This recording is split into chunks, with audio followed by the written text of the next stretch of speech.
Adeleke ti sọ àwọn kọmiṣanna rẹ̀ di gbẹwudani, wọn kò lẹ́nu ọ̀rọ̀ nínú ìṣejọba Ọṣun. APC, ẹgbẹ́ òṣèlú All Progressives Congress nípínlẹ̀ Ọṣun ti sọ pé bí gómìnà Adémọlá Adeleke ṣe ń ṣàkóso báyìí fi hàn pé kò múra fún ìṣèjọba tó fagídí gbà.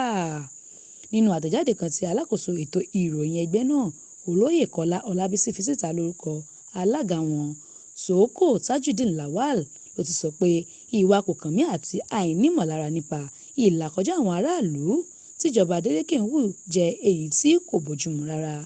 Lawal ṣàlàyé pé ṣe ni gómìnà ń dá ìjọba ṣe bí ẹni pé ẹ̀ka okòòwò ìdílé Adeleke ní ìpínlẹ̀ Ọ̀ṣun jẹ́ eléyìí tí ó sì ń fa ọwọ́ ìdàgbàsókè ìpínlẹ̀ Ọ̀ṣun sẹ́yìn.